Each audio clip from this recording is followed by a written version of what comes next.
Assalamualaikum warahmatullahi wabarakatuh. Saya dijepit dua anak muda, diapit dua anak muda.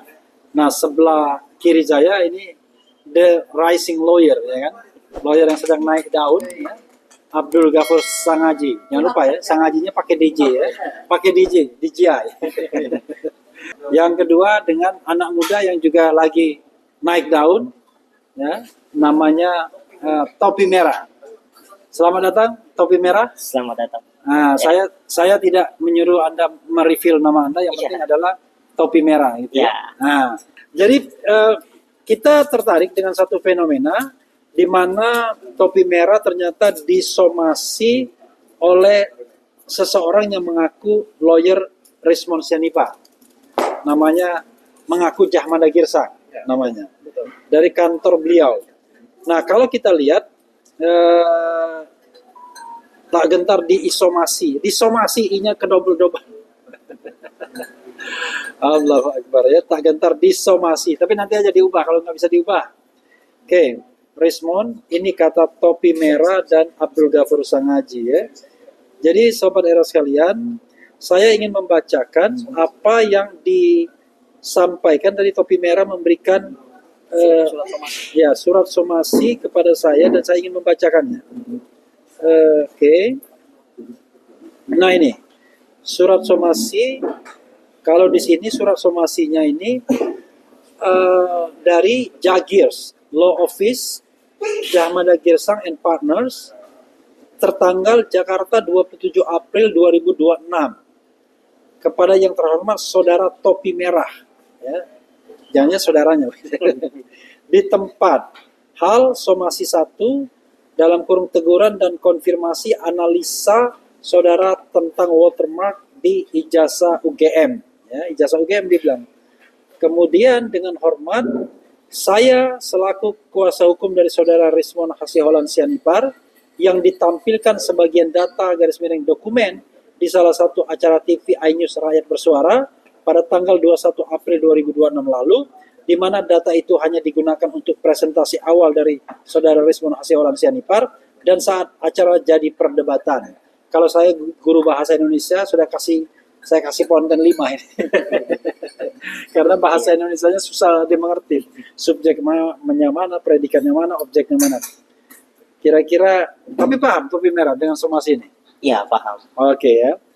Nah, pakai nah lagi. Dalam surat ini pakai nah. Saya ingin tahu saudara Topi Merah mendapatkan analisa itu dari mana? Maksudnya mendapatkan data itu dari mana? Ya, kan? benar. Dan siapa selanjutnya? Dan siapa? Selanjutnya saya ingin tahu persis analisa saudara atas data dokumen itu yang bisa jadi pergunjingan masyarakat. Yang viral jadi pergunjingan masyarakat. Paham maksudnya ya? Paham. Oke. Karena bagi kami data garis miring dokumen itu tidak untuk konsumsi publik karena masih tahap data awal. Oh, luar biasa ya. Kemudian saya minta saudara konfirmasi ke saya selaku kuasa hukum dalam waktu 7 hari sejak tanggal surat saya ini. Terima kasih Law Offices Jahmada Girsang and Partners, Jahmada Girsang SHMH Cimet ya. Yang keren itu sisinya, tembusannya Resmond Hasiholan Sianipar dalam kurung PN dan rekan Andi Azwan. Oke. Jadi saya ke Topi Merah dulu ya. Oke, Pak. Kapan Anda menerima surat atau somasi tersebut dan melalui sarana apa? Oke. Saya pertama menerima sebenarnya chat doang, Pak. Jadi pagi-pagi, kalau nggak salah ini saya agak lupa ingat. Ya. Pagi-pagi dapat surat atau siang dapat chat dari Pak Jagir. Ya. Perkenalan, terus tiba-tiba ngirim somasi yang secara WA, Pak, bukan secara surat. Nah, suratnya itu datangnya di malam harinya, begitu, Pak. Ya, ini ada yang mengganggu nih, sudah mengganggu lagi. Ya, silakan. Nah, saya kaget itu. Langsunglah saya kontak Pak Ufur untuk gimana cara mendiskusikan ini, gitu. Gimana cara mengatasi masalah ini. Karena memang yang saya lakukan itu ya sepemahaman saya itu kan sudah data publik dan Pak Resmond juga nggak ngomong kalau itu data awal kayak gitu ya di awal. Iya. Kenapa tiba-tiba ada data awal, itu data awal dari apa kayak gitu. Hmm. Nah, kalaupun misalkan itu data awal, berarti kan kalau misalkan udah jadi data final, awalnya aja sudah bermasalah, apalagi sampai akhirnya. Nah, di sini kan saya sebenarnya menyelamatkan Pak Rismon gitu. Iya, iya, iya. Kayak gitu. Oke, sekarang pertanyaan saya, Anda pertama kali disomasi orang ini. Iya, pertama kali. Perasaan Anda gimana? Oh, awalnya kaget, Pak. Kaget. Bingung karena saya awam terhadap hukum ya. Alam Hmm. dengan ini karena memang domainnya sudah berbeda ya. Kalau dulu kan kayak baru setengah langkah gitu kan. Iya. Nah, tiba-tiba dijorokin gitu, jadi Iya. masuk ke area ini gitu. Secara pribadi shock. Shock ya. Ya. Oke, lalu sekarang perasaan Anda gimana sekarang? Sekarang sudah lebih tenang karena Ya. memang dari bapak-bapak lawyer gitu kan Ya. dengan sukarela mendukung gitu ya. Hmm. Jadi saya sangat berterima kasih sekali terhadap bantuan-bantuannya, juga para subscriber dan kawan-kawan yang sudah mendukung gitu. Jadi mental saya sudah terbuild kembali kayak gitu. Oke. Ya, saya sekarang ke lawyernya ya. Pertama barangkali ini kan suratnya ini ada beberapa concern mungkin ya sebelum dijawab lebih panjang, karena lawyer biasanya kan satu pertanyaan itu bisa panjang jawabnya, karena itu saya harus bertanya banyak-banyak dulu. Ini ada surat tetapi tidak dikirim secara langsung, hanya melalui WA. Yang kedua, apakah benar memang yang mengirim ini adalah Jahmada Girsang? Ya kan? Memang nomor dia atau enggak? Apakah diverifikasi? Berikutnya adalah apakah dia mengaku sebagai lawyer Rismon itu ada surat kuasanya misalnya? Dan apakah Anda sebagai orang yang sekarang berbicara di samping saya sudah berbekal surat kuasa juga dari Topi Merah? Dan tanggapan umum Anda dengan ini semua? Silakan. Luar biasa nih, ternyata pertanyaannya banyak sekali ya. Bang Refli, saya pertama kali ditelepon sama Topi Merah ya. Saya lihat ini juniorku, tapi sebenarnya umurnya nggak terlalu beda jauh ya. Saya kaget juga, beliau telepon saya, Bang Gafur, Bang Sangaji ini, saya dapat WhatsApp dari Pak Jahmada Girsang gitu. Kira-kira saya mau jawab apa enggak? Karena itu sifatnya masih kenalan awal ya. Karena masih perkenalan awal, Bang Refli, saya sampaikan kepada Topi Merah, jangan jawab dulu, ya kan? Karena kita belum tahu apakah itu benar-benar Jahmada Girsang ataukah memang bukan gitu. Takutnya jangan sampai Topi Merah dijebak gitu, ya kan? Atau ada juga kan yang nomor-nomor telepon untuk menawarkan entah buat judi online lah, ya kan, pinjaman online lah kayak gitu-gitu.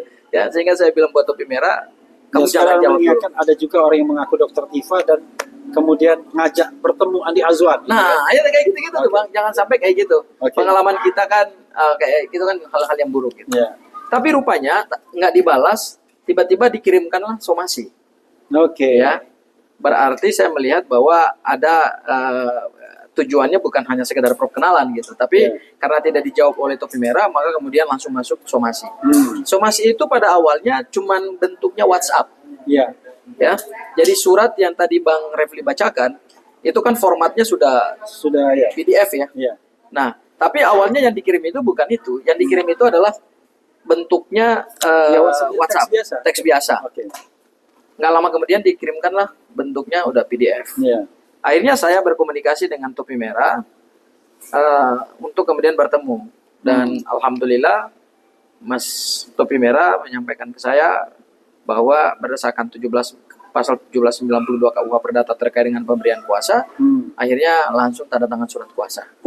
Jadi kami bertindak untuk dan atas nama Mas Topi Merah itu sudah sah secara hukum ya, berdasarkan ketentuan pasal 1792 KUH Perdata. Saya kebetulan bawa surat kuasanya. Ini ada surat kuasanya nih, tapi saya nggak perlu tunjukin namanya, nama aslinya. Jadi Topi Merah ini bukan nama yang ada di dalam KTP, enggak, Pak. Ini bukan nama administratif, tapi ini hanya nama bahasa coding sebenarnya ya. Nama panggung lah ya, panggung. Tapi itu diambil dari bahasa komputer lah ya. Nah, itu saya pernah tanya gitu. Nah, dan alhamdulillah Bang Refli, kami sudah menandatangani surat kuasa, kedua belah pihak sudah menandatangani, dan semalam spesialnya itu disaksikan oleh Mas Roy. Oke, Roy Suryo. Ya, jadi Mas Roy adalah salah satu saksi yang menyaksikan adanya proses penandatanganan surat kuasa. Supaya jangan lagi terulang seperti yang kemarin itu Bang, yang kita di rakyat bersuara itu. Iya, iya. Ada seorang mantan klien ngaku-ngaku, saya kan nggak kenal Anda siapa? Ya kan, Anda siapa loh? Memangnya kita kemana-mana, kita rapat, kok masa nggak kenal gitu? Nah, ya kan? Nah, kita menghindari jangan sampai lagi terjadi hal-hal seperti itu. Seperti itu Bang Refli. Oke. Tapi begini, ini kan sebenarnya kan kalau kita lihat hanya disampaikan melalui WhatsApp, tidak dalam bentuk analog, Ya, betul. dan tidak disertai surat kuasa kalau dia yang bersangkutan memang mendapatkan kuasa dari Rismon. Saya yakin ya, saya nggak tahu ya apakah Jagir itu sudah mendapatkan kuasa dari Rismon atau enggak. Dulu memang kita mendapatkan surat kuasa atas nama Bala RRT, Ya, betul. di mana Jagir dan Rismon itu masuk dalam sana sebagai lawyer, Jagir, dan sebagai klien. Ya. Tapi begitu dia belok, ya kan, yang dia bikin, yang membuat dia marah, padahal saya cuma bilang belok doang, Ya, kan? betul. Itu saya tidak tahu apakah dia berbekal surat kuasa lagi atau enggak bertindak atas nama Rismon itu. Ya. Kan karena waktu itu kan Bala RRT-nya. Nah, oke, kita berasumsi dia bisa saja buat setelah ini kan, karena mendengar ini dia bikin surat kuasa. Cuma kan waktu menyampaikan somasi dia tidak menunjukkan surat kuasa apa-apa gitu. Nah, ini yang menarik nih Bang. Iya. Beliau mendeklar diri sebagai seorang pengacara senior. Iya. Saya ini kan mediator. Iya. Saya ini problem solving. Iya. Ya kan? Saya ini negosiator, Iya. gitu kan, Bang. Ya, bahkan dia bilang di satu podcast bersama ya kita sebut kubu sebelah lah, geng sebelah lah ya kan. Itu Gafur itu aku yang ngajarin itu. Padahal dia memang suka telepon sama saya ya, kita telepon biasa gitu. Memang berjam-jam. Ya, tapi ya saya hargai gitu ya. Bahwa kemudian ada tukar-menukar pemikiran ya itu bagus. Itu kan namanya nasihat gitu ya. Tapi saya kira kalau mengajari dalam konteks pemahaman ilmu hukum, justru disinilah yang menarik gitu. Kalau seorang memahami cara bekerjanya hukum perdata, apalagi mengirimkan surat somasi, tentu kan mengirimkan surat itu kan harus dengan cara-cara yang patut. Isinya juga harus patut gitu, harus terang gitu ya.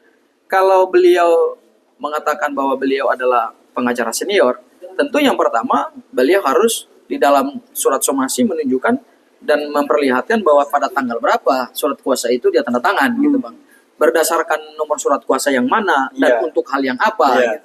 Dan lebih patut lagi kalau pada saat dia kirimkan surat somasi itu dilampirkan juga dengan surat kuasanya. Supaya kami bisa menjawab gitu. Nah, itu hal yang pertama. Hal yang kedua, dari sisi kalau saya baca ya tata bahasanya lah Bang, mohon maaf, ya kacau lah gitu. Dari sisi EYD-nya juga bahasanya agak susah dipahami gitu. Ya, jadi masa seorang pengacara yang kelasnya katanya saya ini mediator, saya ini problem solver gitu.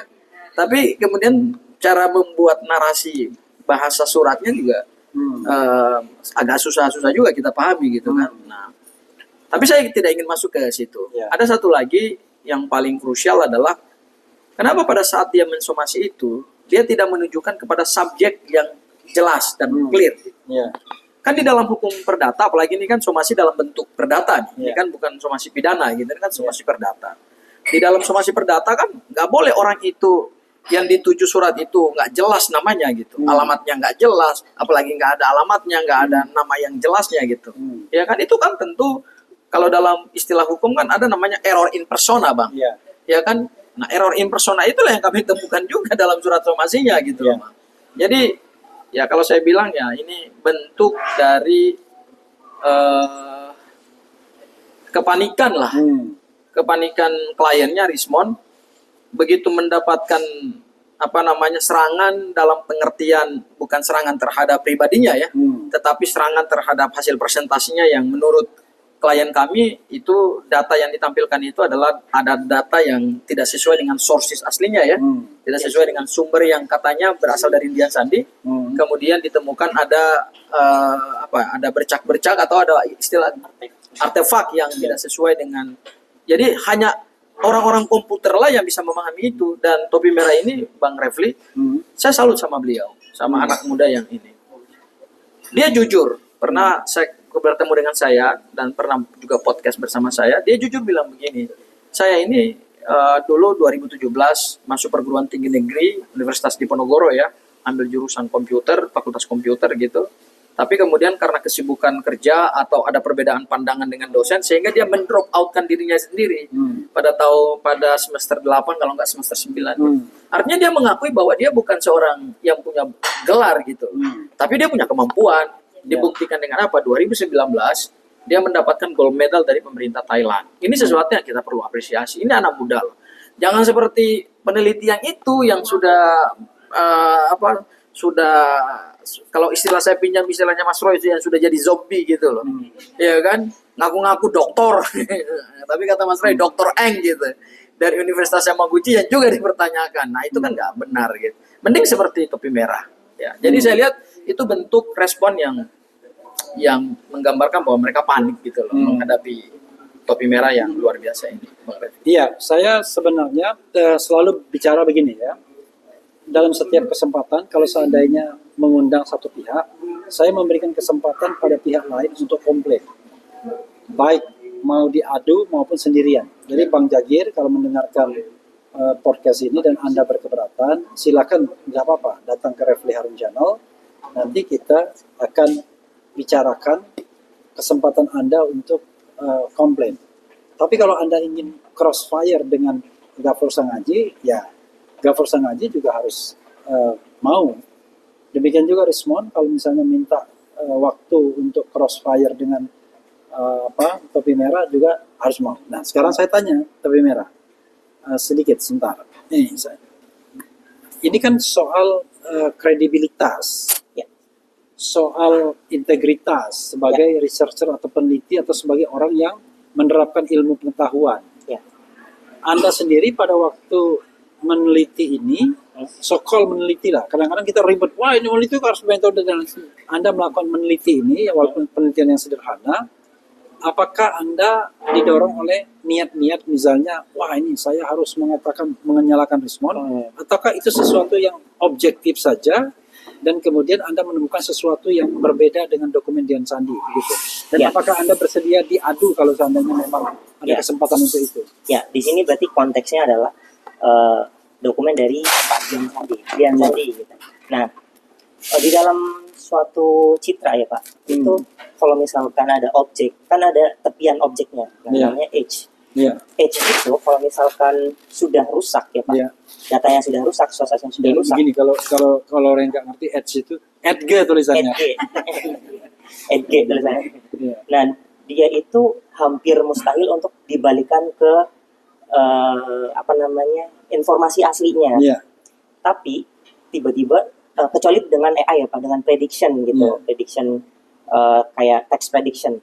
Kecuali memang pakai itu. Nah, di kasusnya Pak Rismon, saya agak amazing, ngeri sekali gitu kan, kayak ibaratnya kayak habis lihat trik sulap gitu Pak. Tiba-tiba ada bunga atau api meledak gitu kan. Mirip seperti itu. Karena programming itu accountable, bisa dibuktikan dengan ketika source-nya sama, kodenya sama dan hasilnya bakal sama. Tapi kok saya pas nyoba kok beda kayak gitu. Siapa tahu kan Pak Rismon bisa menemukan algoritma yang sangat luar biasa gitu kan. Bedanya di mana yang paling signifikan? Paling signifikan itu adalah ketika kita ngecek artefak watermark. Di source-nya Dian Sandi itu rusak total Pak, kotak-kotak doang. Gitu. Rusak total. Pakai algoritmanya Pak Rismon. Saya juga punya algoritma yang dulu ngebuktiin bahwa dokumen yang di-scan Pak Joshua Sinambela itu ternyata sama. Nah, itu saya juga coba di itu dan hasilnya mirip, nggak jauh beda gitu. Untuk Joshua Sinambela dan Dian Sandi dengan algoritma yang punya Pak Rismon dan punya saya gitu. Jadi saya cross check dengan dua algoritma, wavelet punya Pak Rismon dengan gradient tone mapping gitu. Nah, hasilnya ya sama, nggak jauh beda, tapi kenapa tiba-tiba pas Pak Rismon presentasi kok, wah ini keren banget bisa muncul kayak gitu. Jadi dari situlah saya, wah ini ada yang nggak beres kayak gitu. Intinya Anda ingin mengatakan bahwa Dian Sandi punya dokumen itu tidak diteliti secara apa adanya oleh Rismon, tetapi ditebalkan dulu atau di enhance dulu sehingga muncul watermark dan embossnya terlebih dulu dimunculkan, lalu kemudian baru dianalisis atau baru diprogramming. Dugaannya seperti itu. Tapi kita nggak tahu ya Pak, kan codingnya juga baru sepenggal, ada 2 function yang penting yang tidak ditampilkan, divergence sama Poisson solver di dalam coding itu.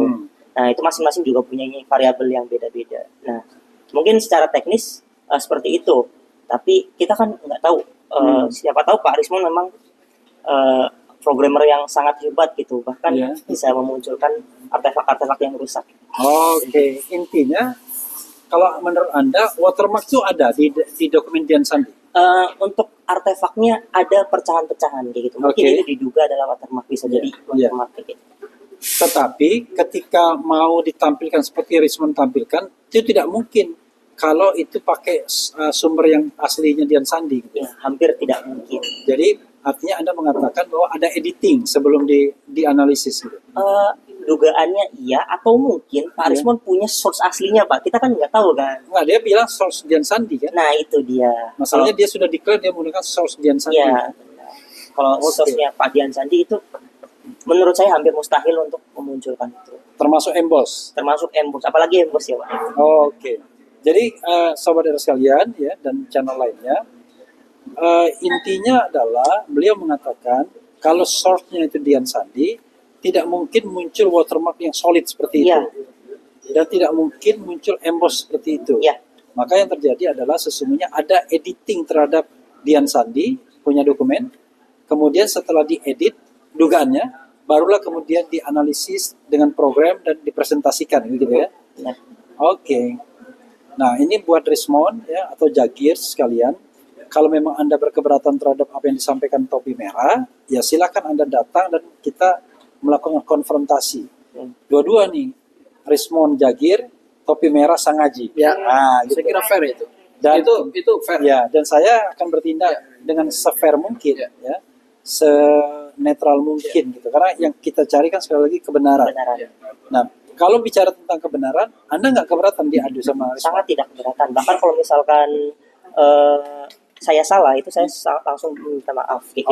Dan saya nganggap Pak Rismon adalah programmer yang sangat hebat. Dan itu ya jadi panutan lah. Harusnya ini orang jadi panutan seluruh programmer di dunia ya Pak.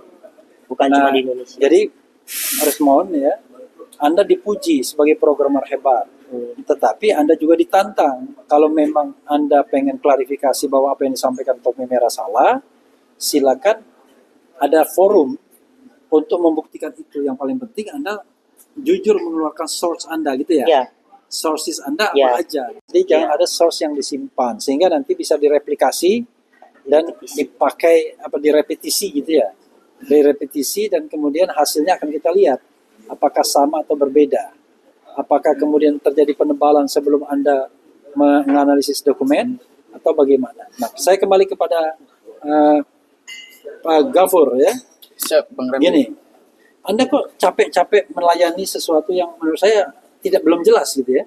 Kalau kita lihat dia tidak menyertakan surat kuasa, bahasa Indonesia sebagai somasi itu juga kita bingung gitu kan. Kan biasanya saya bertahun-tahun di bawah ini nama apa-apa berdasarkan surat kuasa sekian mengajukan somasi kepada Anda dengan hal pokok-pokok sebagai berikut kan. Gitu. Ini tidak menggunakan pakai lagi ya. Koma ya kan. Kan itu bahasanya sangat tidak standar. Kalau saya tidak ingin mengatakan informal, tapi bukan bahasa standar hukum yang perlu ditiru kan. Tapi Anda sangat responsif sekali, langsung mengadakan press conference tadi menjawab bahwa itu dari Jahmada Girsang. Jangan-jangan Jahmada Girsang bilang nggak tahu saya itu dari mana somasi itu. Jadi Bang Refli ada 2 yang melatar belakangi pertemuan saya dengan Topi Merah kemarin. Ada dua hal sebenarnya. Sebut saja topi merah. Ya, sebut saja topi merah ya, Bang Refli ya. Yang pertama, serangan terhadap topi merah ini juga sudah cukup masif ya. Oke. Bahkan di YouTube yang berafiliasi itu di kubu sebelah itu sudah ada mulai nada-nada ancaman kepada topi merah, dan saya juga udah periksa ya topi merah ya. Tidak perlu kita sebutkan kanal YouTube mana dan orang mana yang mengelola YouTube tersebut. Tetapi intinya sudah ada kepanikan dari kubu sebelah sehingga mereka mulai melancarkan kata-kata serangan. Nanti kami laporkan ini. Ini ada dugaan tindak pidana. Kalau kemudian topi merah mengatakan seperti ini, bisa dipolisikan seperti Mas Roy dan Dr. Tifa. Ya kan, betul ya topi merah ya. Nah itu yang saya sudah melihat statement-statement seperti itu. Kemudian yang kedua, bertepatan dengan somasi yang disampaikan oleh Jagirs, Jamada Girsang itu ya, sepanjang itu memang yang kita terima berdasarkan kop surat adalah miliknya Jamada Girsang, kemudian juga nomor itu juga saya lihat fotonya juga Jamada Girsang, gitu ya. Berarti. Tapi Anda sudah cek nomor, kan Anda juga pernah berhubungan kan? Ya betul. Memang nomor Jamada ya. Saya memang belum cek nomornya ya. Tapi kalau saya lihat dari fotonya itu foto Jamada Girsang ya. Dan kalau lihat dari kop suratnya itu kop suratnya Jamada Girsang. Anda punya nomor HP-nya, jangan sampai kemudian. Saya punya. Ya, maksud saya kita langsung langsung cek sekarang. Biar tidak Bang Refli kan ada kan? Ya ada. Coba. Nomornya sama nggak? Saya sebutkan, tapi tidak boleh nyebutkan semua. Karena ini live kan. Nah, angka belakangnya aja. Belakangnya. Sorry, maaf.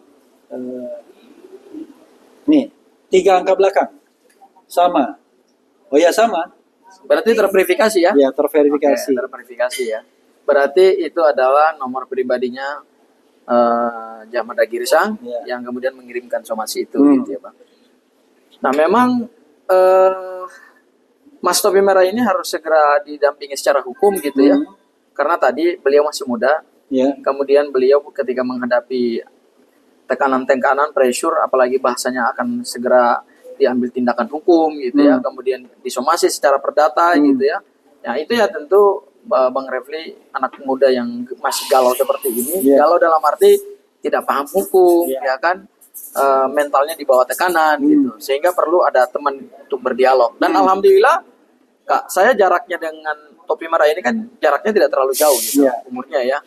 Anda 60, dia 59. Dia umurnya 27, benar ya? Nah kalau saya 25.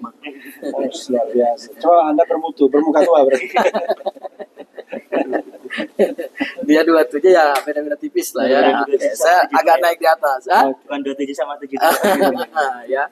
Jadi perlu ada teman diskusi gitu, Pak. Ya, perlu ada teman diskusi, dan alhamdulillah saya sering berdiskusi dengan Topi Merah sehingga Topi Merah sudah lebih cooling down gitu ya, sudah lebih tenang gitu. Dan yang berkembang di sosial media kan itu tentu adalah diskursus, bagian dari diskursus ya. Tapi juga saya lihat juga banyak masyarakat Indonesia melalui berbagai kanal sosial media, YouTube gitu yang memberikan dukungan kepada Topi Merah. Saya kira ini hal yang positif lah, supaya anak-anak muda yang cerdas seperti ini jangan dikriminalisasi gitu. Kepentingan saya adalah melindungi hak hukum seorang warga negara yang muda, yang cerdas dan pemberani. Ya, sepanjang dia bisa mempertanggungjawabkan hasil penelitiannya, tentu itu harus kita apresiasi. Dan tadi saya mau spill lagi sedikit Bang Refli. Kalau memang Bang Rismon keberatan dengan Topi Merah, harusnya nggak usah disomasi gitu loh. Ya, ayo, Mas Topi Merah kan udah membuka perdebatan. Ayo, debat saja secara head to head. Topi Merah didampingi saya, kemudian Jagirs mendampingi Rismon. Ayo kita mau di mana? Di RH Channel juga boleh. Kemudian melalui media mainstream juga boleh gitu ya. Intinya adalah Mas Topi Merah dan saya terbuka untuk adu gagasan, untuk adu data juga ya, dan adu metodologi, supaya publik ini jangan makin bingung gitu ya. Jangan keberatan terhadap Topi Merah kemudian dimanifestasikan dalam bentuk mengambil langkah-langkah hukum. Ancaman gitu ya. Ancaman. Harusnya dijawab juga dengan penelitian. Ini gini, Bang Refli, saya tambahkan sedikit lagi. Jangan seperti selembar ijazah yang masih berpolemik sampai hari ini. Ketika keluar hasil penelitiannya RRT dulu ya, itu nggak dijawab dengan hasil penelitian. Tapi yang dilakukan adalah LP. LP. Bahkan orang yang nggak punya legal standing itu membuka LP. Iya. Dan diterima pula. Dan diterima pula. Ya kan? Padahal 310, 311 itu aduannya aduan absolut. Iya. Ya, jadi ini jangan mengulangi lagi seperti yang dilakukan oleh oleh tokoh mereka yang mereka sangat cintai itu gitu loh. Ya, ketika tidak setuju dengan hasil penelitian ilmiah, bukan hasil penelitian tandingan yang mereka hadirkan di ruang publik, tapi kemudian melakukan langkah hukum pidana. Nah, itu kan nggak sehat buat bangsa kita. Dalam surat somasi itu masih ada ya. Itu kan dikasih waktu 7 hari. Ya. Bukan 7 hari kerja, pokoknya 7 hari ya. Untuk menjawab pertanyaan beliau, yaitu sumber datanya. Dia bilang sumber analisanya, tapi sebenarnya sumber data. Sumber data ya, betul. Tapi kalau Anda mau nakal, saya nggak ada sumber analisa. Kan nggak tanya sumber data kan. Lalu bagaimana analisa Anda? Kalau analisa kan sudah disampaikan sesungguhnya, tetapi apakah Anda akan menjawabnya ataukah Anda kemudian kalau gitu kita tunggu somasi kedua aja. Ini baru dia bilang somasi pertama, Pak. Iya, betul. Jadi Bang Refli, selain saya juga ada 2 rekan saya yang lain dan mungkin juga akan bergabung tim kuasa hukum yang lain gitu ya, anggota-anggota tim kuasa hukum yang lain gitu. Saya, Bang Jack, Bang Aspardi Piliang, kemudian juga ada Bang Azamkan. Kami bertiga tadi sudah berdialog terkait dengan format surat somasi yang tidak patut, cara pengirimannya juga sangat tidak patut gitu ya. Maka dalam waktu dekat sesuai dengan batas waktu yang diberikan oleh Jamada Girsang, kami belum akan jawab. Kami menunggu ada somasi yang lebih layak lagi. Kalau bisa somasi yang kedua ini bikin yang lebih bagus lah. Ya kan katanya pengacara senior, katanya ahli perdata, katanya mediator, katanya negosiator gitu kan. Harusnya bikin lah. Karena gini, surat somasi itu adalah produk hukum yang dibuat oleh seorang advokat. Kalau surat somasinya acak-adul dalam arti tata bahasanya dibuat tidak sesuai dengan standar surat somasi yang layak secara atau patut secara perdata gitu, itu menggambarkan bahwa berarti yang membuat pun tidak memahami bagaimana cara membuat somasi yang layak sesuai dengan hukum perdata gitu. Makanya saya tantang juga kepada Rismond dan kuasa hukumnya, ayo kalau mau debat soal ini saya terbuka.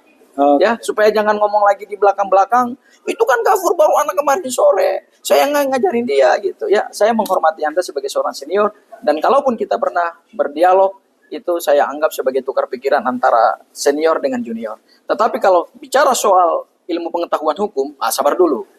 Saya bisa nantang Anda mau debat pidana, ayo. Anda mau debat perdata, ayo. Ya, saya nantang Anda kalau bicara soal ilmu pengetahuan hukum ya, Bang. Tapi kalau bicara soal adu fisik, ya saya mohon maaf. Karena ada lawyer yang satu ngomong, itu yang mengatakan saya tidak layak untuk menjadi advokat. Anak kemarin sore itu, badannya kan kecil gitu kan. Apa-apa dia bilang saya tidak memenuhi syarat sebagai advokat. Loh, bukan saya yang ngomong, undang-undang yang ngomong gitu. Ya kan undang-undang ngomong bahwa seorang advokat itu adalah profesi yang memberikan konsultasi hukum baik di dalam maupun di luar pengadilan. Nah, di dalam maupun di luar pengadilan ini kan harus memenuhi syarat sebagai advokat. Kalau sudah dibekukan surat berita acara sumpahnya, berarti dia nggak bisa lagi punya legal standing untuk memberikan pendampingan hukum. Bukan kata saya, kata undang-undang gitu loh, Pak. Iya, ini buat topi merah ya. Artinya sebelum topi merah menjawab kepada Bang Jagir, ya saya memanggil Bang biasanya kan. Dia dipanggil teman-teman dia panggil saya Prof gitu ya. Buat Bang Jagir, kalau memang pengen buat somasi yang mau dijawab, ya bikinlah somasi kedua kelihatannya. Karena somasi pertama ini pasti akan dicuekin. Karena tidak jelas, ya kan? Obscure label ya, termasuk obscure gitu ya. Dan error in persona, Pak. Ya, jadi obscure, nggak jelas, error in persona, nggak jelas siapa sesungguhnya yang dituju. Karena nama beliau ini bukan topi merah, saya tahu namanya. Tapi saya kasih inisialnya aja, IG inisial ya, bukan Instagram ya. Nah, buat topi merah ya, saya controllable untungnya kan, nggak menyebut nama Anda. Buat topi merah, apakah Anda selama proses membuktikan ijazah Jokowi dari kemarin ada tekanan atau ada intimidasi atau ada ancaman begitu, ada nggak sejauh ini? Sejauh ini itu untuk ancaman sih paling cuman komentar di YouTube sama ini konten-konten video dari YouTuber sebelah.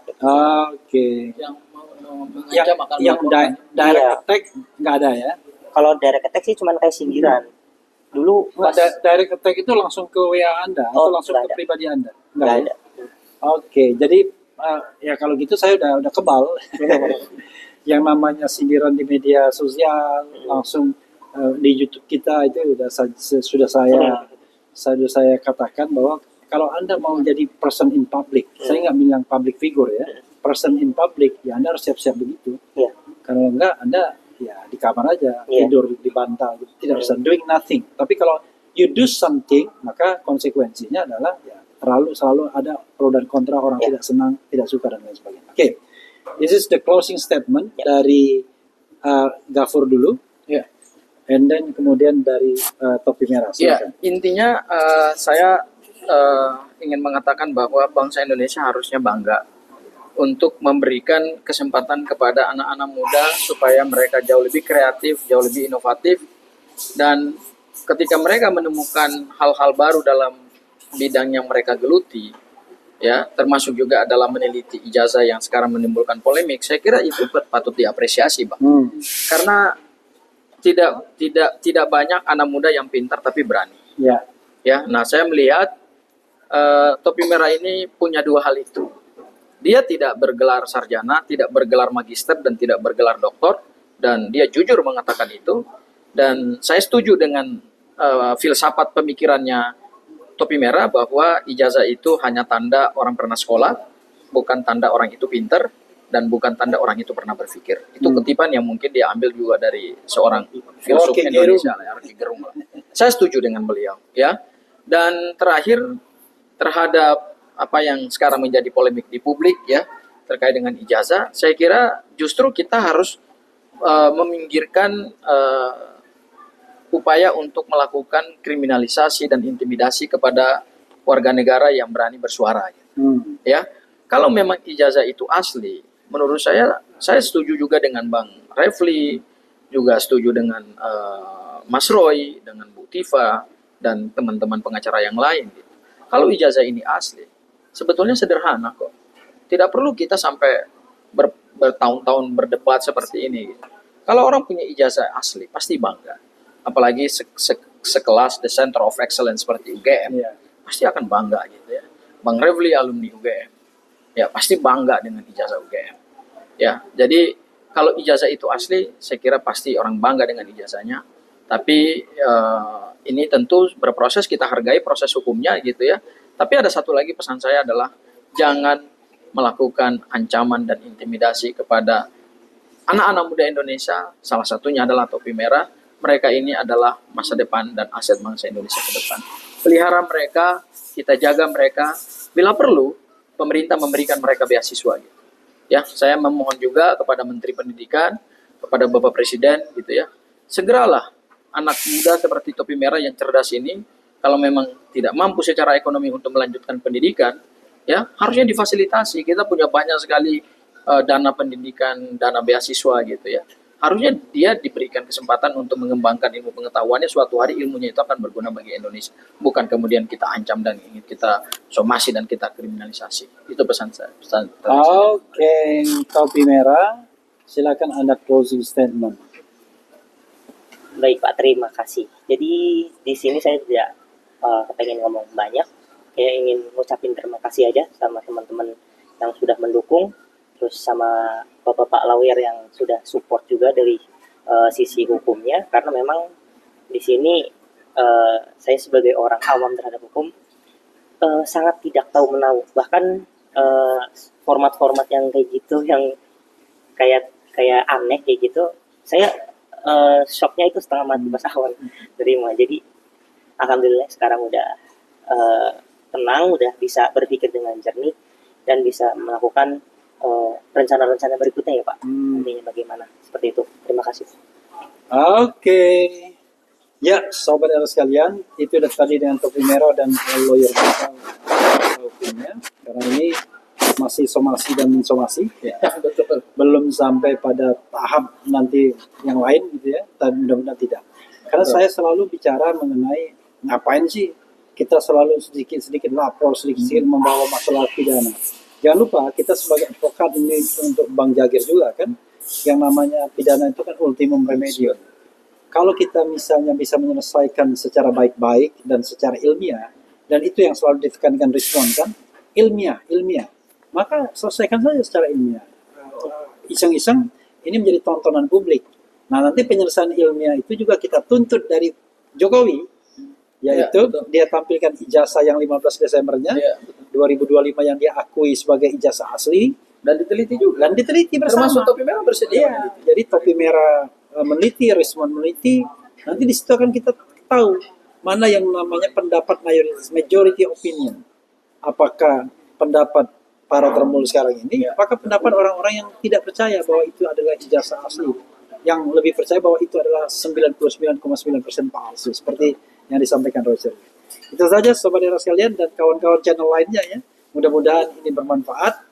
Dan jangan lupa bahwa fokus kita yang utama adalah ijazah Jokowi palsu atau tidak. Jadi the question is apakah ijazah itu asli atau palsu. Ada topi merah, Rismon dan lain sebagainya itu hanya dinamika. Tapi jangan lupa pada masalah inti atau masalah pokoknya. Dan masalah inti pokok itu harus dibuktikan melalui sebuah forum yang memadai. Wassalamualaikum warahmatullahi wabarakatuh. Keren. Ini dong. Dan memang keren, Bang. Dan memang keren. Memang keren. Nah, memang